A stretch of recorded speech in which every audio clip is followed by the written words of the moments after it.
கன்மலையும் எங்கள் மீட்பெருமாகிய கர்த்தாவே, हमारे चट्टान और हमारे उद्धार करता हमारे प्रभु परमेश्वर, என் வாயின் வார்த்தைகளும் எங்கள் யாவருடைய இருதயத்தின் சிந்தனைகளும் உம்முடைய சமூகத்திலே பிரீதியாய் இருப்பதாக. मेरे मुंह के शब्द वचन और हमारे सारे लोगों के ध्यान तेरे सम्मुख में ग्रहण योग्य हो. ஆமென். आमीन. என்னுடைய நான் ஆயத்தப்படுத்தி வந்த செய்திக்கு அடித்தளமாக இந்த காலை வேளையிலே அருமையான செய்தியை நாம் தேவ ஊழியர் மூலமாக பெற்றுக்கொண்டோம். मैंने जो संदेश को तैयार करके आया उसके आधार या उसके नींव के रूप में आज सुबह प्रभु के दास के द्वारा कुछ वचन को हमने सुना था. ஆதலால் அவர் தாமே சோதிக்கப்பட்டு பாடுபட்டதினாலே, इसलिए वो परीक्षा में होकर दुख उठाने के चलते அவர் சோதிக்கப்படுவதற்கு உதவி செய்ய வல்லவராயிருக்கிறார். उनकी भी वो मदद करने के लिए योग्य है जो परीक्षा में पड़े रहते हैं. சோதனை, பாடுகள், வேதனை, போராட்டம் இவை எல்லாவற்றையும் ஒரே வடிவத்திலே நாம் பார்க்கின்றோம். परीक्षा हो, दुख उठाना या दर्द की बात हो, ये वेदना की बात हो, सारी बातों को एक ही रूप में हम देखते हैं. உலக அளவிலே நாம் பார்க்கும் பொழுது எங்கு பார்த்தாலும் போராட்டம். विश्व भर में देखा जाए हर जगह संघर्ष हो रही है. காலா காலங்களிலே போராட்டங்கள் நடந்து கொண்டே இருக்கின்றது. समय समय के अनुसार हम देखते हैं संघर्ष युद्ध होते जा रहा. நாம் யாவருக்கு தெரிந்தபடி சில வருடங்களாக நாம் கொரோனாவிலே போராடி கொண்டிருந்தோம். हम सबको ही जानते हैं 1 या 2 साल के पहले कोरोना बीमारी के चलते सभी लोग पीड़ित थे. நாம் சற்று ஓய்ந்திருப்போம் என்று பார்த்தால் உடனடியாக ரஷ்யா யுக்ரைன் போராட்டம். हम सोचते आराम मिल गया, उसे तुरंत रशिया में बहुत बड़ा युद्ध वहां फटा. திருச்சபைகளிலே போராட்டம், और कलीसियाओं में बहुत बड़ी संघर्ष, இயக்கங்களிலே போராட்டம், संस्थाओं में संघर्ष, குடும்பங்களிலே போராட்டம், परिवार के अंदर भी झगड़ा, தனிப்பட்ட போராட்டம், व्यक्तिगत रूप में संघर्ष, தனிப்பட்ட சோதனை. इसी प्रकार व्यक्तिगत परीक्षा. நம்முடைய பிள்ளைகளுக்கு இருக்கான போராட்டம் வித்தியாசமான போராட்டம். हमारे बच्चों की परीक्षा अलग ढंग से है. சில நாட்கள் சந்தோஷமாக இருந்தார்கள், कुछ लोग आनंदित थे, कुछ தங்களுடைய பரீட்சை எல்லாம் முடித்து விட்டு சந்தோஷமாக இருந்து வெற்றி பெற்று விட்டார்கள். वे लोग एग्जाम देने के बाद वे लोग जीत भी लिए. நாளையிலிருந்து அடுத்த போராட்டம். लेकिन कल से लेकर के फिर अगले क्लास में जाना. நாளையிலிருந்து புதுசா படிக்கணும், இனி என்ன பண்ணுவோம், அந்த மேத்தமெட்டிக்ஸ் எனக்கு புரியல, இப்படிப்பட்ட போராட்டம். कल से मैं स्कूल जाऊंगा, ये मैथमेटिक्स मेरे लिए कैसे समझ में आएगा, एक नया तरीका से संघर्ष बच्चों के लिए. பெரியவர்களான நமக்கு தனிப்பட்ட போராட்டங்கள், बड़े लोग हमारे लिए और दूसरे ढंग से संघर्ष है. பிள்ளைகளுடைய போராட்டம் இருக்கலாம், शायद बच्चों की संघर्ष क्यों न हो, நம்முடைய சக ஊழியர்கள் மூலமாக போராட்டங்கள் या இருக்கலாம், हमारे सहकर्मियों की बीच की परीक्षा क्यों न हो, என்னாலே எனக்கு ஒரு போராட்டம், या व्यक्तिगत रूप में मेरे अंदर कुछ परीक्षा क्यों न हो. நாம் இந்த உலகத்தில் இருக்கிற நாட்கள் வரையிலும் இவர்களை தவிர்க்கவே முடியாது. हम जब तक इस संसार में जीवित रहेंगे तब तक ये आते रहेंगी. இந்த போராட்டத்திலே इस परीक्षा में அவர் சோதிக்கப்பட்டு பாடுபட்டதினாலே அவர் சோதிக்கப்படுகிற நமக்கு, போராடுகிற நமக்கு உதவி செய்ய வல்லவராய் இருக்கிறார். यीशु मसीह परीक्षा में होके दुख उठाने के और विजय प्राप्त करने के चलते हम जो परीक्षा में होके गुजरते हैं हमारी सहायता कर सकता है. இதை குறித்து நாம் தெளிவாக அறிந்து விட்டோம். इस बात को हम अच्छी तरह समझ गए हैं. அவர் நமக்கு உதவி செய்கிறார், वो हमारी सहायता करता है. நாம் செய்ய வேண்டியது என்ன? लेकिन अब हमें क्या करना चाहिए? இதைத்தான் இந்த காலை வேளையிலே நாம் சிந்திக்க அழைக்கப்பட்டிருக்கின்றோம். इसी को ही इस सुबह का घड़ी हम अध्ययन करने के लिए बुलाए गए हैं. அவர் நமக்கு எல்லா விதங்களிலும் உதவி செய்கிறார். वो हमारे लिए सारी बातों में सहायता कर सकता. இதை நாம் மறுக்கவே முடியாது. इस पर कोई शक ही नहीं है. ஒருவேளை இந்த சோதனையை சகிக்க முடியாத சூழ்நிலை அநேகர் நாம் சொல்லிக் கொண்டிருப்போம். शायद आप कहते होंगे मैं इस परीक्षा को सह नहीं पाता हूं. தேவன் எனக்கு உதவி செய்கிறாரா இல்லையா எனக்கு சந்தேகம் இருக்கிறது என்று நாம் சொல்லிக் கொள்ளலாம். आप बोलेंगे परमेश्वर मेरी सहायता करेगा नहीं करेगा, शक है करके आप बोलेंगे. நம்முடைய சோதனையை சகித்துக் கொள்ள முடியாத சூழ்நிலையிலே, आप बोलेंगे जब मेरी परीक्षा सहने से बाहर करके, வியாதியை பொறுத்துக் கொள்ள முடியாத சூழ்நிலையிலே, या बीमारी की वेदना भी उससे पार हो गया करके बोलेंगे. நாம் சில காரியங்களை மறந்து விடுகிறோம். कुछ बातों को भूल जा रहे हैं. அவர் நம்முடைய திராணிக்கு மிகுதியாக நம்மை சோதிக்கிற தேவன் அல்ல. हमारे सीमा से बाहर वो हमें परीक्षा में न पढ़ने देगा. அதை நாம் அறிந்து கொள்ள வேண்டியவர்களாக இருக்கின்றோம். इस बात को हमें जानना जरूरी है. என்னுடைய சோதனையை ஆண்டவர் இவருக்கு கொடுத்திருந்தால், मेरी परीक्षा को अगर परमेश्वर इनको दे दिया तो இவர் இந்த உலகத்திலே இருந்திருக்க முடியாது. ये इस संसार में रह ही नहीं सकते हैं. இவருடைய சோதனை எனக்கு வந்திருந்தால், इनकी परीक्षा अगर मेरे लिए होती तो என்னால் தாங்கிக் கொள்ளவே முடியாது. मैं सह नहीं पाऊंगा. முதலாவது சில சத்தியங்களை நாம் தெளிவாக அறிந்து கொள்ள வேண்டும். सबसे पहले कुछ सच्चाई के बातों को भलीभांति जाने. என்னால எவ்வளவு தாங்கிக் கொள்ள முடியுமோ அதை மாத்திரம் தான் என் தேவன் எனக்கு அனுமதிப்பார். அந்த போராட்டத்திலே நான் பங்கு பெற வேண்டும். मेरे सहन की शक्ति के अनुसार ये परमेश्वर परीक्षा को आने देगा. उस परीक्षा में हमें गुजर के जाना है. அதை நான் அந்த போராட்டத்திலே நான் எப்படி மேற்கொள்வேன் அல்லது அந்த போராட்டத்தை நான் எப்படி சந்திப்பேன் என்பது இந்த காலை வேளையிலே நாம் அறிந்து கொள்வோம் வேத வசனத்தின் மூலமாக. आज इस सुबह के घड़ी में बाइबल के वचन के अनुसार उस परीक्षाओं में किस प्रकार मैं पार हो जाऊंगा या इस परीक्षाओं में किस प्रकार मुझे जाना है समझ लेंगे. என்னோடு கூட இந்த வேத பகுதியை நீங்கள் திருப்பிக் கொள்ளலாம். मेरे साथ बाइबल के पन्नाओं को खोलिएगा. எபேசியருக்கு எழுதின நிருபம் इफिसियों की पत्री 6ஆம் அதிகாரம் 6 अध्याय 10ஆம் வசனம் முதல் 10वां वचन से लेकर கடைசியாக इसलिए प्रभु में இந்த ஒரு வார்த்தை அதிகமான அர்த்தங்களை நமக்கு கொடுக்கிறது. ये जो शब्द जो तमिल में आता है अंत में करके वो हमारे लिए बहुत गौर करने लायक है. இப்படிப்பட்ட பதங்கள் வரும் பொழுது நாம் சற்று நிறுத்தி விட்டு கடைசியாக என்றால் இதற்கு முன்பதாக என்ன நடந்தது, तो इसलिए करके शब्द यहाँ हिंदी में लिखा है तो इसके पहले क्या क्या है उसको देखना पड़ेगा. இந்த எபேசி நிருபங்களை நீங்கள் வாசிக்கும் பொழுது முதல் 3 அதிகாரங்கள் பிலாசபிக்கல் தாட். इफिसियों की पत्री का 1, 2, 3 अध्याय वो फिलास सिद्धांत के बारे में कहा गया है. அதன் பிறகு நாம் பார்ப்போம் என்றால் நம்முடைய நடைமுறை வாழ்க்கைக்கு நாம் கடைபிடிக்க வேண்டிய சில காரியங்களை தெளிவாக எழுதப்பட்டிருக்கிறது. फिर उसके बाद चौथा अध्याय से हमारे जीवन को चलाने के लिए कई प्रकार की सलाह लिखी गई है. இவை எல்லாம் இருந்தாலும் सारी बातें होने के बावजूद நம்முடைய வேதத்திலே நம்முடைய திட்டமிட்டு நாம் வேத வசன அடிப்படையிலே திட்டமிட்டு வாழ்ந்தாலும் ये बाइबल के सिद्धांत के अनुसार हम नियम कानून को पालन करके जी रहे हैं तो भी கடைசியாக நம்முடைய வாழ்க்கையிலே போராட்டம் என்பது தவிர்க்கவே முடியாது. हमारे जीवन में संघर्ष या परीक्षाओं से हम अलग नहीं हो पाएंगे. அதைத்தான் பவுல் அப்போஸ்தலன் எழுதுகிறார், கடைசியாக என் சகோதரரே.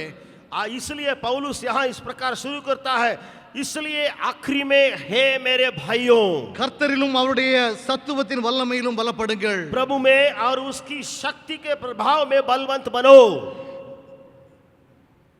இந்த காரியத்தை நான் பார்க்கும் பொழுது தொடர்ந்து நாம் வாசிப்போம் என்றால் 11ஆம் வசனம், நீங்கள் பிசாசின் தந்திரங்களோடு எதிர்த்து நிற்க திராணி உள்ளவர்களாகும்படி தேவனுடைய சர்வாயுத வர்க்கத்தை தரித்துக் கொள்ளுங்கள். 11वां वचन को भी मैं पढ़ ले रहा हूं.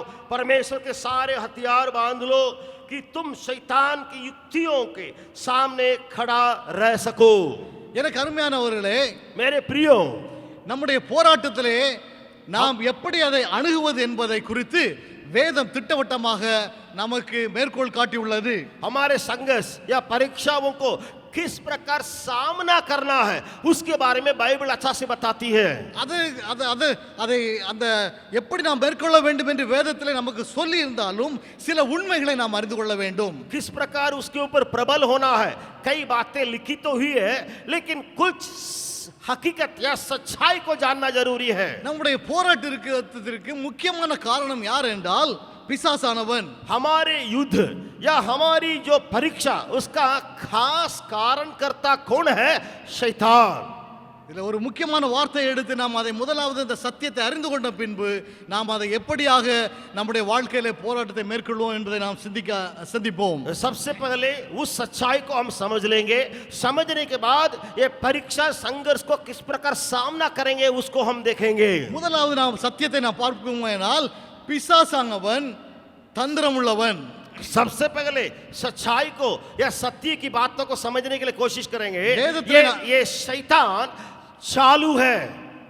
இந்த பிசாசை நாம் எதிர்த்து போராடுவதற்கு இங்கு சொல்லவில்லை, यहाँ शैतान के विरुद्ध में लड़ने के लिए यहाँ नहीं कहा गया है, ஏனென்றால் क्योंकि யுத்தம் கர்த்தருடையது. युद्ध परमेश्वर का है. 2 நாளாகமத்திலே நான் வாசிக்கும் பொழுது 20ஆம் அதிகாரத்திலே பார்க்கும் பொழுது யோசபாத்துடைய வாழ்க்கையிலே அந்த நாட்களிலே எதிரிகள் அதிகமாக திரண்டு, மோவாபியர் அம்மோனியர் அதிகமாக திரண்டு யூத தேசத்தை மேற்கொள்ள வரும் பொழுது அங்கு நான் பார்க்க அதை வாசித்து வீட்டில் போய் வாசிப்பீர்கள் என்றால் அதில் தெளிவாக எழுதப்பட்டிருக்குது. दूसरा इतिहास 20 अध्याय को घर में जाके पढ़िएगा. योसबात करके वहां एक राजा है जो परमेश्वर के लोगों के साथ है. वहां उसके सामने अम्मोनियों और कई लोग जब सामने आए, इस वचन को वहां उस अध्याय में आप पा सकते हैं. 2 நாளாகமம் 20ஆம் அதிகாரம் 15ஆம் வசனத்தின் கடைசி பகுதியில் எழுதப்பட்டிருக்கிறது, இந்த யுத்தம் உங்களுடையதல்ல, தேவனுடையது. उस दूसरा इतिहास 20 अध्याय 18 वचन के आखिरी में ये लिखा है, ये युद्ध तुम्हारा नहीं है, ये युद्ध परमेश्वर का है. எனக்கு அருமையானவர்களே, நமக்கு ஏற்படுதான யுத்தம் நம்முடையதல்ல, அதை சந்திக்க வேண்டியது நம்முடைய தேவன். அவரோடு கூட நாம் இடைபட வேண்டும். हमारे प्रियो, ये युद्ध जो है जरूर हम लड़ते हैं, लेकिन परमेश्वर हमारे लिए खुद के हमारे लिए कार्य करता है. என்னுடைய தேவன் எல்லாம் பார்த்துக் கொள்வார், நான் அமைதியாக இருந்து விடுவேன் என்று சொல்வதற்கு அல்ல, அவரோடு கூட நாமும் சேர்ந்து உழைத்தோம் என்றால், அவரோடு கூட இணைந்து நாம் இதை மேற்கொள்வோம் என்றால் நாம் வெற்றி பெறுவோம். हम उस परमेश्वर के साथ हो लेंगे, तब हम जरूर विजय को प्राप्त करेंगे. இதில் முக்கியமாக பார்க்க வேண்டிய ஒரு காரியம் என்றால் பிசாசுனுடைய தந்திரம். यहाँ शैतान की धूर्ताई को, चालाकी को यहाँ देखना जरूरी है. இதை ஆங்கில வேத ஒரு வெர்ஷன் ஆங்கிலத்திலே தெளிவாக எழுதப்பட்டிருக்கிறது, put on God's whole armour. எதற்கென்றால் தேவனுடைய சர்வாயுத வர்க்கத்தை நாம் தரித்து கொள்ள வேண்டும். எதற்கு என்றால் நாம் மிகவும் வலிமையாக நின்று அவனுடைய தந்திரங்களை முறியடிக்க வேண்டும். अंग्रेजी में अच्छा से कहा गया है, put on the whole armour of God. परमेश्वर के सारे हथियार को पहन लो. क्यों? ताकि शैतान की नाना प्रकार की जो धूर्ताई है, चालाकी है, उसको भली भांति हम समझ सकेंगे. அநேக வேளைகளில் போராட்டங்கள் நமக்கு வரும்பொழுது நாம் விழுந்து விடுகிறோம் அல்லவா? कई बार परीक्षाओं में कई लोग गिर जाते हैं, है ना? நம்முடைய தனிப்பட்ட வாழ்க்கையில் நாம் எவ்வளவோ முயன்று பார்க்கிறோம், हमारे व्यक्तिगत जीवन में कितना भी हम कोशिश तो करते हैं, ஆனால் நாம் விழுந்து விடுகிறோம். तो भी हम गिर जाते हैं. காரணம் என்ன தெரியுமா? उसका कारण क्या है मालूम है? பிசாசுனுடைய தந்திரம். शैतान की चालाकी. அந்த தந்திரம், அவனுடைய தந்திரத்தை நாம் அறிந்து கொள்ள வேண்டியவர்களாக இருக்கிறோம். उसकी चालाकी को जानना जरूरी है. நான் அநேக வேளைகளை யோசித்து பார்த்தேன், பிசாசுனுடைய தந்திரம் என்னவா இருக்கும். कई बार मैंने सोच के देखा कि शैतान की चालाकी क्या है. என்னுடைய வாழ்க்கையிலே நான் சில காரியங்களை செய்ய வேண்டும் என்று நினைக்கிறேன், நான் என்னால் முடியவில்லை, நான் போராடி பார்க்கிறேன், விழுந்து விடுகிறேன். मेरे जीवन में कुछ काम को करने के लिए, बात को करने के लिए कोशिश करता हूँ, दौड़ता हूँ, लेकिन कर नहीं पाता हूँ, गिर जाता हूँ. எனக்கு அருமையான பிள்ளைகளே, நீங்கள் படிக்க வேண்டும் என்று யோசிக்கிறீர்கள், எப்படியாவது இதை மேற்கொள்ள வேண்டும் என்று யோசிக்கிறீர்கள், ஆனால் முடியவில்லை. मेरे बच्चे, आप जो है कोशिश करते हैं इसमें पार होने के लिए, पढ़ाई अच्छा से करने के लिए, लेकिन नहीं हो पाता है. பிசாசானுடைய தந்திரம், शैतान की चालाकी के कारण. சில நாட்களுக்கு முன்பதாக நான் ஒரு ஆர்டிக்கல் வாசித்து பார்த்தேன். कुछ दिन के पहले मैंने किताब में एक बात को पढ़ रहा था. உக்ரைன் ரஷ்யாவுடைய போரை குறித்து, उक्रेन रशिया के बारे में जो बातें थी उसको मैंने एक समाचार में पढ़ा. ஒருவேளை நியூஸ் பேப்பர் படித்தவர்கள் இதை குறித்து அறிந்திருப்பீர்கள். जो अखबार पढ़ने वाले हैं इसके बारे में शायद जानकारी प्राप्त किए होंगे. கொரோனாவுடைய போராட்டம் முடிந்த உடனேயே பிப்ரவரி மாதம் 24ஆம் தேதி ரஷ்ய படைகள் உக்ரைன் நாட்டை சுற்றி வளைக்க முற்பட்டது. कोरोना का जो बीमारी जैसे खत्म हो गया लग रहा था, फरवरी महीना में 24 तारीख में रशिया के सैन्य के लोग जो है उक्रेन में कूद पड़े. உக்ரைன் தேசத்து ஒரு சிறிய தேசம். उक्रेन देश जो है एक छोटा सा देश है. ரஷ்யா மிக பரப்பளவில் மிக பெரிய தேசம். रशिया बहुत बड़ा, उसके एरिया में विशाल देश है. ஒரு விதத்தில் பார்ப்போமே ஆனால் ரஷ்யா வந்து ஒரு சூப்பர் பவருக்கு முன்னேறி கொண்டிருக்கிறது என்று நாம் யாவரும் அறிந்து கொள்வோம். हमको जानकारी होगा रशिया जो है सुपर पावर के देश की ओर आगे बढ़ रहा, उतना बड़ा है. ஆனால் இந்த போரில் ஈடுபடுத்தப்பட்ட வீரர்கள் 9 லட்சம், ரஷ்யா மூலமாக 9 லட்சம் வீரர்கள் இந்த படைக்கு இந்த போருக்கு என்று ஆயத்தப்படுத்தி அனுப்பப்பட்டார்கள். लेकिन ये युद्ध में रशिया से 9 लाख सैनिक लोग उक्रेन में जाके युद्ध करने के लिए तैयार किए गए, भेजे गए। ஏனென்றால் உக்ரைன்ல இருக்க மொத்த படையே 2 லட்சம் பேர் தான். क्योंकि उक्रेन देश में, छोटा देश में पूरे सैनिक बातों को गिना जाए केवल 2 लाख सैनिक है। சோ 2 லட்சம் பேரை 9 லட்சம் பேர் தானே ஈஸியா அடிச்சிட்டு போயிடலாம். तो 2 लाख वहां है, 9 लाख यहां से जाएंगे तो आसानी से जीत लेंगे। 5 வீரர்கள் சேர்ந்து ஒரு வீரரை கொல்வது எளிது. 5 सैनिक लोग मिलकर के एक व्यक्ति को मार गिराना बहुत आसान है। ஆனால் இன்றைக்கு சுமார் 40 நாள் ஆகிவிட்டது. लेकिन आज गिना जाए 40 दिन हो चुके। ரஷ்யா நினைத்த அளவிற்கு அவர்கள் வெற்றி பெறவில்லை. रशिया जैसे सोचा था उतना वहां विजय उनको नहीं हुआ। ஒருவேளை எதிர்காலத்தில் எப்படி அதை வளைத்து உக்ரைனை பிடித்து கொள்ளும் என்று நமக்கு தெரியாது. भविष्य में उक्रेन को अपना वश में कैसे करेगा रशिया हमको मालूम नहीं है। ஆனால் இந்த ஆர்டிகிள்ல 1 month assessment of the war, लेकिन उन युद्ध में जो है जो भी अभी तक हुआ है, சில முக்கியமான 5 காரணங்களை நான் வாசித்து பார்த்தேன். 5 खास कारण को मैं उसके लिए पढ़ा था। சோ பிசாசானவன் அநேக வேளை நமக்கு அவன் பெரிய வல்லமை உள்ளவன் என்று நாம் நினைக்கிறோம். कई बार रशिया के समान हम भी सोचते हैं शैतान बहुत सामर्थ्यशाली है। நமக்கு சக்தி இல்லை என்று நாம் நினைக்கிறோம். हम सोचते हैं हम तो शक्ति ही हमारे पास है ही नहीं है। ஒரு விதத்தில் பிசாசானவனுக்கு வல்லமை இருக்குது என்பது உண்மைதான். ये बात तो सच है। एक तरफ से देखा जाए शैतान के अंदर तो सामर्थ है, அவனுக்கு வல்லமை இருப்பதனாலே நம்மை அவன் மேற்கொள்ள முடியாது. उसके अंदर जरूर शक्ति है। இந்த ஆர்டிகிள் எனக்கு மிகவும் பிரயோஜனமாக இருந்தது. जो मैं उस न्यूज़ में पढ़ा था वो मेरे लिए अधिक लाभदायक रहा। முதலாவது ரஷ்ய படைகள் தோற்றதுக்கு இன்னும் நினைத்த அளவிற்கு முன்னேற முடியாத ஒரு காரணம் என்னவென்றால் 5 कारण है रशिया के लोग उतना जीत नहीं कर पाए। पहला कारण ये है நாம் வெற்றி பெறுவோம் என்ற முழு நம்பிக்கையினுடைய பொய் தோற்றம் அவர்களிடத்திலே வெளிப்பட்டது. उनका ऊपरी पाखंडी के रूप में ऊपर ही ऊपर दिखावटी जैसे लग रहा था कि हम जीत जाएंगे। நம்ம ரோட்ல ஹை ரோட்ல வந்து நம்ம போயிட்டு இருப்போம் வச்சுக்கலாம், கார்ல போயிட்டு இருக்கிறோம். मान लीजिए कोई कार में नेशनल हाईवे में बड़ा विशाल रोड में चला रहा है, जा रहा है। அதுல கோடை காலத்துல நீங்க பயணம் பண்ணிட்டு கொண்டிருப்பீர்கள் என்றால் गर्मी के समय में अगर आप उस हाईवे में एकदम अच्छा रोड में अगर यात्रा करेंगे कार में, தூரத்துல பார்க்கும் பொழுது அங்க தண்ணி இருக்கிற மாதிரி இருக்கும். तो लगेगा गर्मी के समय में ज्यादा गर्मी जब होगी तो ऊपर रोड के ऊपर ऐसे लगेगा पानी है। நம்ம அங்க பயணப்பட்டு கொண்டிருக்கும் போது நம்ம நினைப்போம் அந்த இடத்துல மழை அடிச்சிருக்கு, அங்க ஈரமா இருக்குது, அதனால தான் தண்ணி அங்கங்க கெட்டி இருக்குது நம்ம நினைப்போம். तो यात्रा करने वाले कार में बैठने वाला सोचेगा वहां बारिश हुई है इसलिए वहां रोड पर पानी है। அது ஒரு பொய் பிம்பம், அது ஒரு பிம்பம். लेकिन वो झूठ है, वो झूठा है, वो एक ऐसे दिखावटी है। That's what is called the mirage of quick victory. Mirage of quick victory करके उसको कहते हैं। பிசாசனும் अनेक வேளைகளிலே நம்மை வென்று விட்டான் என்கிற ஒரு பொய் தோற்றத்தை நம்முடைய இருதயத்திலே உருவாக்கி விடுவான். शैतान कई बार ऐसा एक बात को दिखाएगा कि मैंने तुम्हें जीत लिया, நீ விழுந்து விட்டாய், तुम गिर गए हो, இனி உன்னால முடியாது, तुमसे नहीं होगा, இதை நீ மேற்கொள்வதற்கு நீ சாத்தியமே இல்லை, इसमें तुम्हें विजय प्राप्त करने के लिए कोई बात है ही नहीं है। இது முதலாவது தந்திரம். ये सबसे पहली चालाकी है, एक दिखावटी बातें जीत मिल गई है। நீதிமான் 7 முறை விழுந்தாலும் எழுந்திருப்பான். धर्मी जन 7 बार अगर गिर जाएंगे तो भी उठ जाएगा। அதற்கு ஆகவே நாம் 7 முறை விழுந்திருப்பதற்கு வேண்டிய தேவையில்லை. इसलिए 7 बार गिरने की दरकार नहीं है। நீங்கள் ஒரு முறை விழுந்தாலும் एक बार अगर आप गिर जाए அது தோல்வி அல்ல. उसका मतलब हार नहीं है।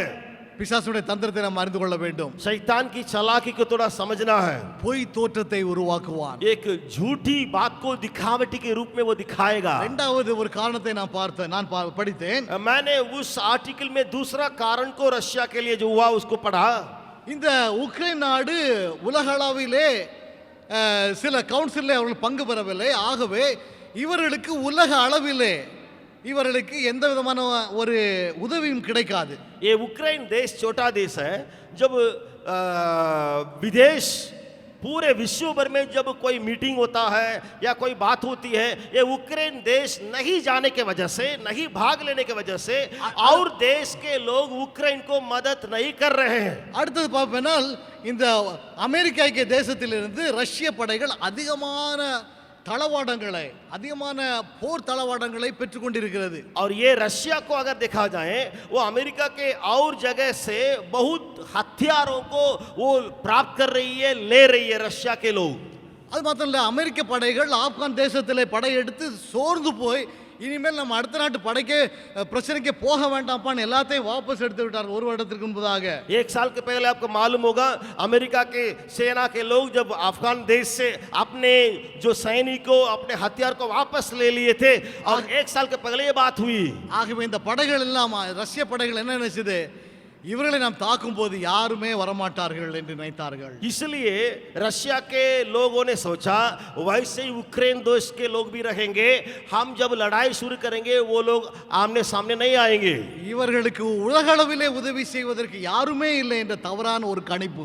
और रशिया ने सोचा कि यूक्रेन देश को हथियार दे के मदद करने के लिए कोई देश के लोग सामने नहीं आएगा. அநேக வேளை பிசாசுடைய தந்திரம் நம்ம எப்படி ஏமாற்றுகிறார் என்றால், वैसे ही शत्रु शैतान किस प्रकार अपनी चालाकी से हमें धोखा देता है. ஒவ்வொரு நாளும் ஆலயத்துக்கு போகிறாய், प्रतिदिन या रोज या इतवार के दिन तुम तो आराधना में जाते हो, ஒவ்வொரு நாளும் வேதம் வாசிக்கிறாய், प्रतिदिन तुम बाइबल पढ़ते हो, ஒவ்வொரு நாளும் ஜெபிக்கிறாய். प्रार्थना करते हो. அந்த உலகத்தையே படைத்த தேவன் உனக்கு என்ன செய்கிறார்? உனக்கு அவரிடத்திலிருந்து எந்த உதவியும் கிடையாது. इतना तुम करने के बाद संसार को बनाने वाला सृष्टिकर्ता क्या मदद कर रहा है? कुछ भी नहीं कर रहा है. நம்மை சோதித்துக் கொண்டிருக்கிறான் அவருடைய தந்திரத்தினாலே. शैतान अपनी चालाकी से परीक्षा ले रहा है. ஆனா பார்ப்போமேனால் முதலாவது உதவி செய்வதற்கு யுஎஸ் படைகள் தான் இறங்கினது. யுஎஸ்ஏ அவளுக்கு அதிகமான சப்போர்ட் கிடைத்தது. आपको मालूम है यूक्रेन के बारे में रशिया ऐसे विचार रखा था कोई मदद नहीं करेंगे, सबसे मदद करने के लिए यूक्रेन के लिए वो अमेरिका के सैनिक लोग பிசாசு उतरे. நம்மை ஏமாற்றலாம், ஆனால் தேவன் என்ன சொல்கிறார்? நீ பயப்படாதே, நான் உன் தேவன். शैतान चालाकी से कहता है तुम्हारे लिए कोई मददगार नहीं है, लेकिन परमेश्वर यीशु हमारे संग होके हमसे लड़ने के हमारे साथ होके लड़ने के लिए तैयार हो जाता है. நான் உன்னை பலப்படுத்தி உனக்கு சகாயம் பண்ணுவேன். मैं तुम्हें मदद करूंगा, तुम्हें बलवंत करूंगा. மூன்றாவது காரியம், तीसरा जो कारण है, உலக அளவிலே ரஷ்யா பின்னடைந்து விட்டது. காரணம் என்னவென்றால் அநேக நாடுகளிலே ரஷ்யாவுடைய பண புழக்கத்தை நிறுத்தி விட்டார்கள். विश्व भर में देखा जाए ये रशिया पिछड़ा गया है. क्यों पिछड़ा गया है? रशिया के साथ जो लेन देन है उसको कई देश के लोगों ने रोक दिया या उस पर रोक डाला. நமக்கு போராட்டங்கள் வரும்போது பிசாசம் நமக்கு என்ன சொல்லி கொண்டிருக்கிறான் என்றால், நீ தவறு இழைத்தவன், உனக்கும் அடுத்த விசுவாசிக்கும் இனி அப்படிப்பட்ட ஒரு உறவுகள் ஏற்படாது, உனக்கும் திருச்சபைக்கும் அதிகமான ஒரு உறவு ஏற்படாது, நீ பின்னடைந்து விட்டாய் என்று நம்மை கொடுத்து தந்திரத்தோடு கூட நம்முடைய காதிலே தூக்கி போடுவான். इसी प्रकार शैतान भी हमारे कानों में डालेगा. क्या है? तुम अकेले हो, तुम्हारा लेन देन और विश्वासियों के साथ जो संगति है वो नहीं है, टूटा है, खत्म हो गया है करके वो आरोप लगाएगा. நம்மை பின்னடைய செய்வது பிசாசினுடைய ஒரு தந்திரம். तो तीसरा ये है हमें पिछड़ाने देना शैतान की चालाकी है. ஆவிக்குரிய வாழ்க்கையிலே எனக்கும் ஆண்டவருக்கும் இடையே அந்த டிரான்சாக்ஷன் எங்களுக்குள்ள உறவிலே பின்னடைய செய்வது இதுதான் அவனுடைய ஒரு தந்திரம். शैतान की चालाकी ये है मेरा और परमेश्वर की रिश्ता है, लेन देन है, जो वार्तालाप है उसमें पिछड़ापन को लाना. நான்காவது ஒரு காரியம், चौथी एक बात है ராங் நரேட்டிவ்ஸ், தவறான ஒரு விளக்கங்கள். गलत रूप से समझाना, गलत रूप से अर्थ को बताना. இந்த ரஷ்யா என்ன சொல்லிடுச்சுன்னா உக்ரைன்ல, ये रशिया जाकर के यूक्रेन में क्या कह दिया मालूम है? நாங்கள் உங்களுக்கு உதவி செய்வதற்கு வந்திருக்கிறோம், ஏனென்றால் நீங்கள் எல்லாரும் அநேக யூதர்கள் இருக்கிறீர்கள், அவர்களை இந்த அரசாங்கம் கொடுமைப்படுத்தி கொண்டிருக்கிறது, ஆகவே நாங்கள் உங்களுக்கு உதவி செய்த அந்த போரை கையில் எடுத்திருக்கிறோம் என்று ஒரு தவறான விளக்கத்தை கொடுத்தது. गलत बातों को रशिया के लोगों ने फैलाया, समझाया. क्या है? यूक्रेन में जाकर के बोल दिया कि हम लोग आपकी मदद करने के लिए आए हैं, क्योंकि यहाँ के यहूदी लोग सताए जा रहे हैं, इसलिए हम मदद करने के लिए आए हैं. எனக்கு அருமையான உண்மை என்ன தெரியுமா? लेकिन वहां हकीकत क्या है मालूम है? அந்த உக்ரைனுடைய அதிபருடைய குடும்பம் பரம்பரையாக இந்த நாசி போர்னாலே அதிகமாக நொறுக்கப்பட்ட குடும்பம், ஆகவே அவர்கள் யூதர்களுக்கு அதிகமாக உதவி செய்கிறவர்களாக இருக்கிறார்கள். वहां यूक्रेन में जो अधिपति है, जो राजा है, वो यहूदियों की ज्यादा मदद करने के लिए तैयार हो रहे थे, क्योंकि पहले से में टूटे हुए परिवार के लोग थे. தவறான ஒரு விளக்கம். तो रशिया गलत रूप से बातों को फैलाने के लिए कोशिश किया। கடைசியாக आखिरी में पांचवी बात, அவர்கள் ஒரு கடினமான எதிர்ப்பு வரும் என்று எதிர்பார்க்கவே இல்லை. रशिया के लोग कभी सोचा ही नहीं था कि हमारे विरुद्ध में इतनी बड़ी बातें उक्रेन से उठेगी। ஏனென்றால் தளவாடங்கள், அதிகமான தளவாடங்கள் உண்டு. விமான ஓட்டுநர் இல்லாத விமானங்கள் மூலமாக சென்று அதிகமான அணுகுண்டுகளை போட்டார்கள். இவை எல்லாவற்றையும் பார்க்கும் பொழுது அங்கே என்ன எதிர்பார்வை இருக்கிறது என்று நினைத்தார்கள். क्योंकि रशिया के लोगों ने सोचा बड़े बड़े बम गिराएंगे, बड़े बड़े बातों को ऊपर से मारेंगे, तो इतना हमारे पास ताकत है, वो लोग क्या करेगा करके रशिया के लोगों ने सोचा। உக்ரைன் அரசு என்ன சொல்லிவிட்டது என்றால், लेकिन उक्रेन के उस सरकार ने क्या कहा मालूम है? 18 வயசுக்கு மேல யாரெல்லாம் இருக்கீங்களா, யாரும் நாட்டை விட்டு வெளியே போக கூடாது, போருக்கு தயாராகுங்கள். 18 उम्र से ऊपर जितने लोग हैं उक्रेन में, सब लोग युद्ध करने के लिए तैयार हो जाइए। கேரளாவிலிருந்து 2 அருமையான சகோதரர்கள் உக்ரைன் விட்டு வெளியே வரவில்லை. ஏனென்றால் இந்த உக்ரைன் குடும்பம் எங்களுக்கு உதவி செய்து நாங்கள் அவர்களுக்காக போராடுறதுக்கு நாங்கள் தயாராக இருக்கிறோம். वहां 2 जन ऐसे उक्रेन में बताए कि हमारे लिए इतना मदद मिला उक्रेन देश में, इसलिए उक्रेन देश को छोड़ के हम लोग नहीं भागेंगे, भले रशिया के विरोध में हम लोग जाकर के लड़ेंगे।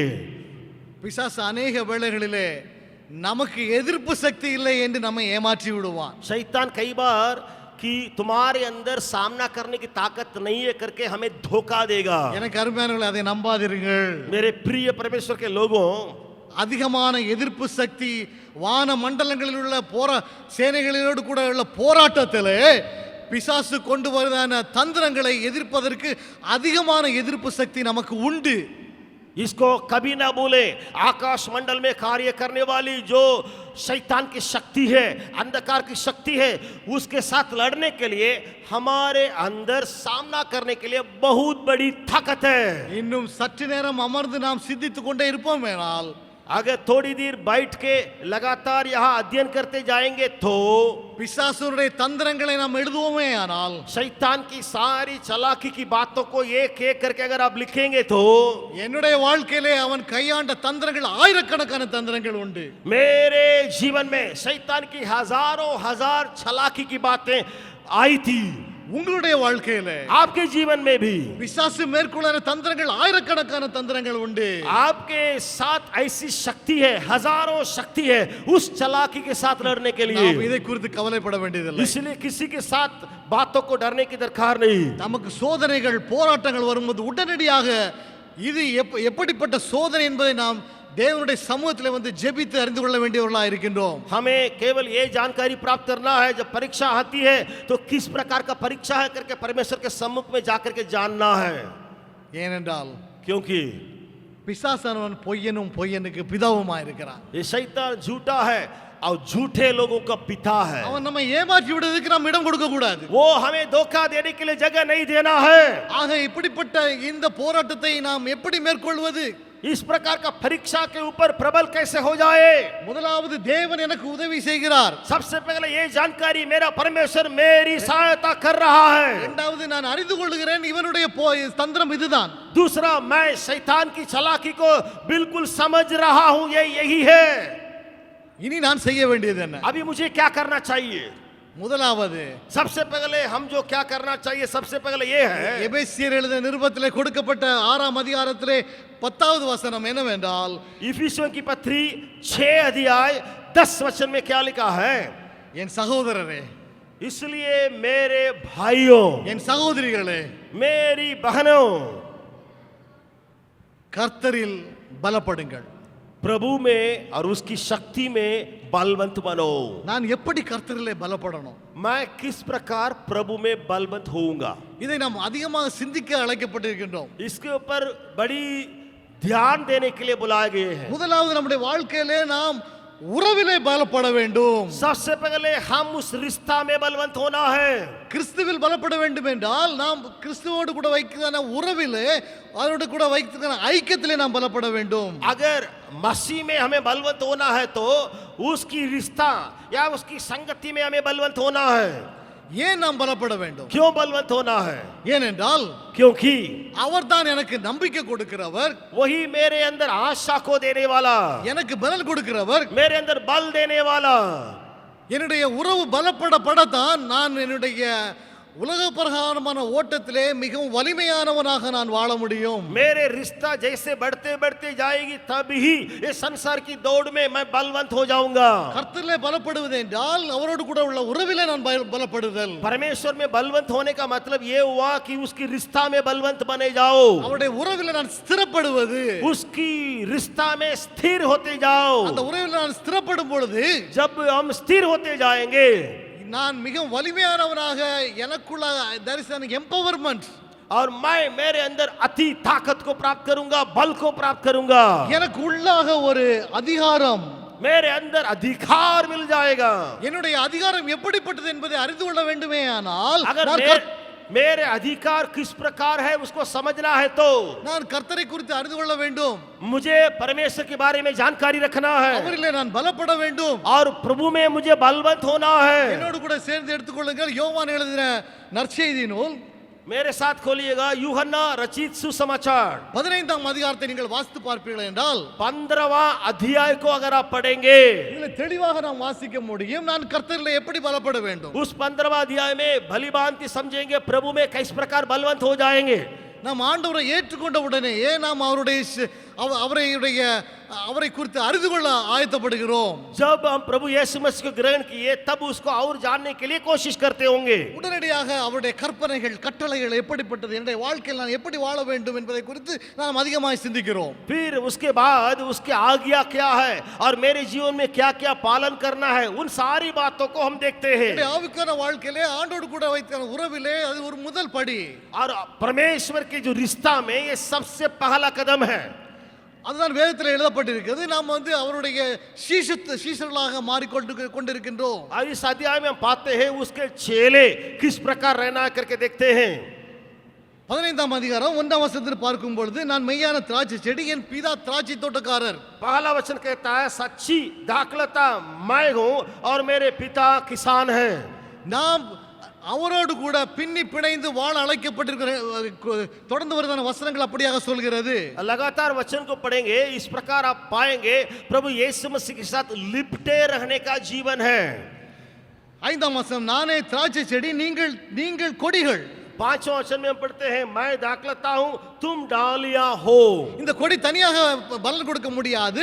செடியோடு கூட பின்னி பிணைந்து வளரும் பொழுது கனி கொடுக்கிறதான ஒரு அனுபவம். ये डाली अकेला नहीं रह सकती है. डाली जो है उस पेड़ के साथ या उस पौधे के साथ लिपटे रहेगा तभी फल देगा. நம்முடைய ஆவிக்கான வாழ்க்கையில் நம்ம தனிப்பட்ட வாழ்க்கையில கனி கொடுக்கவில்லை என்றால் நாம் சீஷர்களாக வாழ முடியாது. आपके मेरे जीवन में अगर हम फल नहीं लाएंगे तो चेले नहीं होंगे. நம்முடைய வாழ்க்கை மற்றவர்களுக்கு உதவி செய்கிறதாக இருக்க வேண்டும், மற்றவருடைய வாழ்க்கையை கட்டுவதாக இருக்க வேண்டும், கனி கொடுக்கிறதாக இருக்க வேண்டும். हमारे जीवन दूसरों को मदद करने का जीवन होना चाहिए, दूसरों को बनाने का जीवन होना चाहिए, फल देने वाला जीवन होना चाहिए. அப்படியாக நாம் கனி கொடுத்து கொண்டே அதிகமான கனிகளை கொடுக்கும் பொழுது நாம் சீஷத்துவத்தில் இருக்கிறோம். तब ज्यादा फल देने लगेंगे तब हम लोग चेलापन में हैं. ஆகவே தான் 8ஆம் வசனம் தெளிவாக சொல்கிறது நீங்கள் மிகுந்த கனிகளை கொடுப்பதினால் என் பிதா மகிமைப்படுவார், எனக்கும் சீஷர்களாக இருப்பீர்கள். इसलिए 8वां वचन में पढ़ते हैं वचन 8 में मेरे पिता की महिमा इसी से होती है कि तुम बहुत सा फल लाओ तब ही तुम मेरे चेले ठहरोगे. நாம் अनेक தேவனுடைய பிள்ளைகள், हम जो परमेश्वर के संतान हैं கனி கொடுத்து கொண்டே இருக்கின்றோம். ஆனால் அதிலிருந்து அடுத்த படிக்கு நாம் செல்வதிலே தவறுகிறோம். फल लाते रहते उसके अगला कदम में जाने में चूक जाते हैं. அடுத்த படிக்கு நாம் எப்படி செல்ல உறவிலே பலப்பட வேண்டும் என்றால் நான் சீஷத்துவத்திலே இருந்து அவருடைய ஊழியக்காரனாக நாம் கடந்து செல்லவிருக்கிறோம். अगर रिश्ता के अगले कदम में जाना है तो ये फल देने का चेला के जीवन से हम सेवक का जीवन में बनना चाहिए. 15ஆம் வசனம் சொல்கிறது 15ஆம் வசனம் 15वां वचन कहता है இனி நான் உங்களை ஊழியக்காரன் என்று சொல்ல மாட்டேன், ஏனென்றால் ஊழியக்காரன் தன் எஜமான் செய்கிறதை அறிய மாட்டான். अब तुम्हें दास न कहूंगा क्योंकि दास नहीं जानता कि उसका स्वामी क्या करता है. நீங்கள் சீஷனாக இருக்கும் பொழுது you are eligible to become a worker. अगर आप चेला तक रहेंगे तो आप उस प्रकार का सेवक आने के लिए आप कोशिश करते हैं. ஆனா ஊழியக்காரனாக வரும் பொழுது நாம் சொல்லுவது எஜமான் சொல்வதை செய்து கொள்ள வேண்டும், அவ்வளவுதான். लेकिन सेवक या दास अगर बन गए हैं तो जो कहा जाता है उसको करने के लिए ही आपसे बनेगा. எனக்கு கொடுக்கப்பட்ட வேலை இதுதான், இதை நான் செய்துட்டு போயிடுவேன். दास या सेवक का मतलब ये हुआ मेरे लिए यही काम दिया गया, यही जिम्मेवारी है, इसको केवल मैं करूंगा. இதற்கு மாத்திரம் ஆண்டவர் நம்மளை அழைக்கல. केवल इसी को करने के लिए प्रभु ने नहीं बुलाया. கல்கட்டா பட்டணத்துக்கு நீங்கள் வருவீர்கள் என்றால் ஒரு காரியத்தை நான் பார்க்க முடியும். कोलकाता में अगर आप आएंगे उस शहर में एक बात को देखेंगे. வேலைக்கு போறவங்களுக்கு எல்லாம் ராத்திரி தூக்கத்துல இருந்து அது எந்த நேரம் ஆனாலும் சரி அவங்க குறிப்பிட்ட நேரத்தில் எழுந்திருப்பார்கள். और काम में जाने वाले यानी जो काम करने वाले कितने भी समय हो उस समय भोर में भी हो उठ जाते हैं काम करने के लिए. எழுந்து அவருக்கு எந்த பஸ்ல ஏறி உட்கார்ந்து அந்த பஸ்ல ஏறி அந்த சீட்ல தான் உட்காருவாங்க. और वो लोग रोज जो बस में जाते हैं उसी बस में रोज जो सीट में बैठते हैं उसी सीट में बैठते हैं. அந்த நேரத்துல போய் சரியா ஆபீஸ்ல இறங்குவாங்க. और सही समय पर जाकर के ऑफिस के सामने उतरेंगे. என்ன செய்யணுமோ அதை மாத்திரம் செய்வாங்க. ऑफिस में जो कुछ केवल करना है उसी को ही करेंगे. அதே மாதிரி வீட்டுக்கு வருவாங்க. वैसे ही घर लौटते हैं. ஒரு டீ குடிப்பாங்க, நண்பர்களோடு கூட பேசுவாங்க, फिर वहां अगल बगल में चाय पीते हैं, दोस्तों के साथ बातचीत करते हैं, தூங்குவாங்க. बस घर में सो जाते हैं. Automatic life. बस एक मशीन जैसा जीवन है. எந்த விதமான ஒரு புதிய காரியமும் இருக்காது. उनके जीवन में कोई नया तरीका नए काम नहीं रहेगा. எல்லாரும் இல்ல, अनेகருடைய வாழ்க்கை இப்படிதான் मैं இருக்கு. सबों को नहीं कहता हूं कोलकाता में, लेकिन कई लोग इस प्रकार मशीन जैसा दौड़ने वाले हैं. ஒரு ஒர்க்கர் அப்படிதான் பண்ணுவான். ஒரு ஒர்க்கர் एक दास ये काम करने वाले वैसा ही रहेगा. நாம் ஊழியக்கார அந்தஸ்துல இருந்து அதுக்கு மேல போயிட்டோம். अब हम दास नहीं या सेवक नहीं, उसके ऊपर चले गए. அந்த ஆண்டவர் இயேசு கிறிஸ்து நான் உங்களை சிநேகிதர் என்றேன். उसलिए वो क्या है, वो मित्र, वो मित्र करके वहां प्रभु यीशु बुलाता है. நீங்களாம் என்னுடைய சிநேகிதன். तुम मेरे मित्र हो. நீங்க அக்செப்ட் பண்றீங்களா பண்ணல, நாம் ஆண்டவருடைய சிநேகிதன். अगर आप ग्रहण करें नहीं करें, आप सब कोई प्रभु यीशु मसीह का फ्रेंड यानी मित्र है. அந்த சிநேகிதன் எப்படி இருக்கணும்னா பிதாவிடத்துல கேட்டது எல்லாவற்றையும் நமக்கு சொல்லுவாரு. अब मित्र का मतलब क्या होता है, जो कुछ उसके मन में है पूरा अपने दोस्त को बता देता है. இந்த அளவிற்கு நாம் நம்முடைய உறவிலே பலப்பட வேண்டும். इतने दूर तक हमारे रिश्ता में बलवंत होते जाना है. எனக்கு அருமையானவர்களே, मेरे प्रियो, பிசாசை எதிர்த்து நிற்க வேண்டும் என்றால் अगर शैतान का सामना करना है तो there are certain defensive system. हमारे पास कुछ उसको रोकने वाली ताकत है. அநேக வேளைகளிலே कई बार தேவனுடைய பிள்ளைகள் परमेश्वर के लोग பிசாசின் தந்திரத்தை அறியாதபடிக்கு शैतान की चालाकी को नहीं जानने की वजह से தேவன் பிசாசோடு கூட செய்த அந்த போரிலே என்னுடைய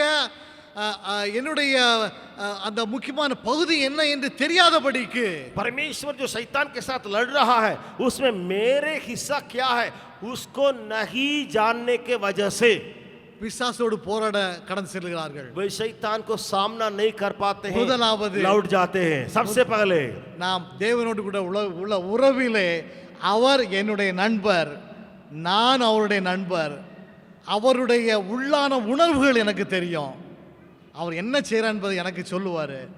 அந்த ஒரு நிலைமைக்கு நம்மை ஆயத்தப்படுத்திக் கொள்வோம். तो सबसे पहले ये स्थिति है, क्या है, प्रभु यीशु मेरा मित्र है और यीशु मुझे मित्र बना दिया है. वो जो मन में है वो मुझसे कहेगा और मैं उससे कहूंगा. इस प्रकार का एक ऊंचे कोटि का जीवन. இரண்டாவது காரியம் என்னவென்றால் और दूसरा एक बात को हम देखेंगे, क्या அவருடைய है, சத்துவத்தின் வல்லமையிலே பலப்படுங்கள். उसकी सामर्थ्य में बलवंत होते जाओ. அவருடைய சத்துவம் வல்லமை உள்ள என்னுடைய தேவனுடைய அந்த வல்லமையுடைய சத்துவத்தை நான் பெற்றுக்கொண்டு उसकी सामर्थ्य को मैं प्राप्त करके அந்த வல்லமையை நான் பெற்றுக்கொள்ள வேண்டும். उसको मुझे प्राप्त करना चाहिए. सबसे पहले முதலாவது நான் பெற்றுக்கொள்வது, இரண்டாவது நான் பெற்றுக்கொண்டதை நான் வெளிப்படுத்துவது, செய்வது. पहले प्राप्त करना सामर्थ्य को, फिर जो सामर्थ्य को प्राप्त करते हैं उसको क्रिया में करना है. ஊக்கத்தை பெற்றுக்கொள்ளுங்கள். आप उमंग को उस परमेश्वर से पाइए. தேவனுடைய சத்துவத்தின் வல்லமையிலே நாம் பலப்பட வேண்டும் என்பது அவரிடத்திலிருந்து ஊக்கத்தை பெற்றுக்கொள்ளுதல், ஊக்கத்திலே ஸ்திரப்படுதல்.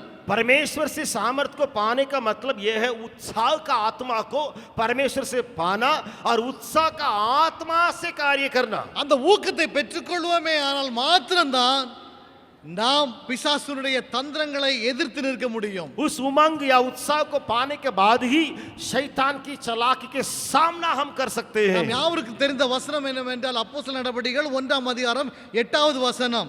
हम सबको एक वचन को जानते हैं, प्रेरितों के काम 1:8 நீங்கள் பரிசுத்த ஆவியை பெற்றுக்கொள்ளும் பொழுது எப்படி இருப்பீர்கள் என்பது அங்கே சொல்லப்பட்டிருக்கிறது. जब तुम पवित्र आत्मा को पाओगे तब क्या किया है करके वहां वर्णन किया गया है. பரிசுத்த ஆவி உங்களிடத்தில் வரும் பொழுது நீங்கள் பலனடைந்து, परंतु जब पवित्र आत्मा तुम पर आएगा तब तुम सामर्थ पाओगे. எல்லா இடத்திலும் எனக்கு சாட்சியா இருப்பீர்கள். फिर उसके बाद क्या है, सामर्थ फैल रहा है हमसे.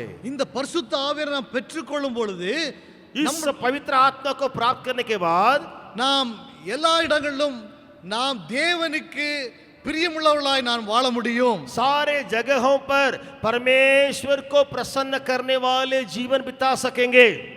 பவுல் தீமோத்தேயுக்கு எழுதுகிறார். எப்படி எழுதுறாருன்னா, தேவன் உனக்கு பயமுள்ள ஆவியை கொடுக்கவில்லை, பலமும் தெளிந்த புத்தியும் உள்ள ஆவியை கொடுத்திருக்கிறார். पौलुस जब तीमुथियुस के लिए चिट्ठी लिखता है वो लिखता है, हम भय की आत्मा को ना पाए लेकिन निर्मल प्रेम से भरा आत्मा को पाए हैं. தீமோத்தேயுக்கு எழுதின 2ஆம் நிருபத்திலே 1ஆம் அதிகாரம் 8ஆம் வசனத்திலே 7ஆம் வசனத்திலே எழுதுகிறார், தேவன் நமக்கு பயமுள்ள ஆவியை கொடாமல் பலமும் தெளிந்த புத்தியும் உள்ள ஆவியை கொடுத்திருக்கின்றார். दूसरा तीमुथियुस पहला अध्याय 7वां 8वां वचन में पौलुस लिखता है, हम डरने वाले आत्मा को नहीं पाए हैं लेकिन प्रेम से भरा हुआ आत्मा को पाए हैं. அந்த ஆவி நமக்கு என்ன கொடுக்கின்றால் அநேக வரங்களை தருகிறது. ஆவியானவர் நமக்கு கனி கொடுக்கிற அனுபவத்தை கொடுக்கிறார். இவையெல்லாம் உண்டு. ये आत्मा हमें क्या देता है, कई वरदान को देता है. ये वरदान को पाने के बाद हम फल ज्यादा लाने के लिए बन जाते हैं. இதிலே முக்கியமான ஒரு காரியம் என்னவென்றால் 14ஆம் வசனத்தை வாசிப்பீர்கள் என்றால், और उस अध्याय में 14 वचन को अगर आप पढ़ेंगे उसमें क्या लिखा है, உன்னிடத்தில் ஒப்புவிக்கப்பட்ட அந்த நற்பொருளை நமக்குள்ளே வாசம் பண்ணுகிற பரிசுத்த ஆவியினாலே காத்துக்கொள். और पवित्र आत्मा के द्वारा जो हम में बसा हुआ है इस अच्छी धरोहर की रखवाली कर. இந்த நற்பொருள் என்ன? ये धरोहर क्या है, வேத வசனங்கள், நமக்கு கொடுக்கப்பட்ட இந்த நற்செய்தி, நமக்கு கொடுக்கப்பட்ட கட்டளைகள், நமக்கு கொடுக்கிற தேவன் கொடுத்த எல்லா விதமான ஆசீர்வாதங்களை பரிசுத்த ஆவியினாலே காத்துக்கொள்ள அழைக்கப்பட்டிருக்கிறோம். परमेश्वर के वचन जो हमें मिला है ये धरोहर है. परमेश्वर की भलाई हमारे अंदर मिला है, जो भलाई ये धरोहर है, इसको रखवाली करने के लिए पवित्र आत्मा मदद करता है. 13ஆம் வசனத்தின் கடைசி பகுதி, வசனங்களின் சட்டத்தை கைக்கொள்ளு. 13 वचन में इस प्रकार लिखा है कि इन बातों का तुम्हें पालन करना होगा. 3ஆம் அதிகாரம் 14ஆம் வசனத்தில், நீ கற்று நிச்சயித்துக் கொண்டவர்களிலே நிலைத்திரு. तीसरा अध्याय उसका 11 वचन में देखते हैं, तुम जो सीखे हो उसमें बने रहो. எனக்கு அருமையான இந்த போராட்டத்திலே பரிசுத்த ஆவியானவரிடத்திலே நாம் பெற்றுக்கொள்ளுகிற பலனை நாம் காத்துக்கொள்ள வேண்டியவர்களாக இருக்கிறோம். मेरे प्रियो, पवित्र आत्मा के द्वारा जो सामर्थ को प्राप्त किए हैं उसको रखवाली करना हमारे काम है. தேவ வசனத்தை கைக்கொள்ள வேண்டியவர்களாக இருக்கிறோம். परमेश्वर के वचन को मानना पालन करना होगा. அவைகளை கைக்கொண்டு அவைகளில் நாம் நிலைத்திருக்க வேண்டியவர்களாக இருக்கிறோம். न केवल पालन करना, उसमें बने रहने की दरकार है. அதனால தான் பவுல் கடைசி அதை முடிக்கும் பொழுது எழுதார், நல்ல போராட்டத்தை போராடினேன், ஓட்டத்தை முடித்தேன், விசுவாசத்தை காத்துக்கொண்டேன். इसलिए पौलुस जब अंत करता है वो इस प्रकार अंत करता है, मैंने अच्छी कुश्ती लड़ी है, विश्वास को मैंने कायम रखा, थामे रहा. திரும்பமாக நாம் வேத வசனத்தை நாம் பார்க்கும் பொழுது அவருடைய சத்துவத்தின் வல்லமையில பலப்பட வேண்டும் என்றால் பரிசுத்த ஆவியாலே அவர் உங்களுக்கு கொடுக்கிற வல்லமையை நாம் காத்துக்கொள்ள வேண்டும். उसकी सामर्थ्य में बलवंत होने के लिए पवित्र आत्मा आपके अंदर जो सामर्थ्य दिया है उसको रखवाली करना है. வேத வசனங்களின்படி பின்னணியத்தில் நாம் வேத வசனத்தின்படியாக நாம் நடந்து கொண்டு அவைகளை நாம் கற்றுக்கொண்டவைகளிலே நாம் நிலைத்திருக்க வேண்டும். அப்பொழுதுதான் நான் அவருடைய சத்துவத்தின் வல்லமையிலே பலப்பட முடியும். परमेश्वर के वचन जो सीखे हैं उसमें उसको पालन करना, उसमें बने रहना, तब ही उसकी सामर्थ्य में हम बने रह सकते மூன்றாவது हैं. நாம் பார்க்கும் 12ஆம் வசனம், நீங்கள் பிசாசின் தந்திரங்களோடு எதிர்த்து திராணியுள்ளவர்களாகும்படி தேவனுடைய சர்வாயுத வர்க்கத்தை தரித்து கொள்ளுங்கள். फिर हम इफिसियों की पत्री 6 अध्याय उसका 11 वचन में हम तीसरी बात में चले आए, सारे हथियार बांध लो. கிரேக்கர்கள் போருக்கு செல்வதற்கு முன்பதாக அவருடைய போர் வஸ்திரங்களை தரித்துக் கொள்வார்கள். यूनानी लोग जब युद्ध में जाते हैं वे युद्ध का वस्त्र को पहन के जाते हैं. சாதாரணமான யாரும் அந்த வஸ்திரத்தை தரித்துக் கொள்ள முடியாது. ये युद्ध का वस्त्र को कोई साधारण व्यक्ति पहन नहीं सकता. தாவீது ஒரு சாதாரண சின்ன பையன், அவரால கொடுக்கப்பட்ட அந்த போர் வஸ்திரங்களை தரித்துக் கொள்ள முடியாதபடிக்கு தூக்கி போட்டுறான். आपको मालूम है गोलियत के साथ लड़ने के लिए दाऊद जो खड़ा है वो छोटा लड़का, तो वो कहने लगा ये मेरे आदत नहीं है सारे युद्ध का वस्त्र को पहन लेने का, कहता है वो. தேவனோடு கூட உறவிலே வளராதபடிக்கு, உத்தமத்திலே வளராதபடிக்கு, அவருடைய ஊக்கத்திலே வளராதபடிக்கு, அவருடைய வல்லமையிலே வளராதபடிக்கு இந்த சர்வாயுத வர்க்கத்தை நாம் தரித்துக் கொள்ளவே முடியாது.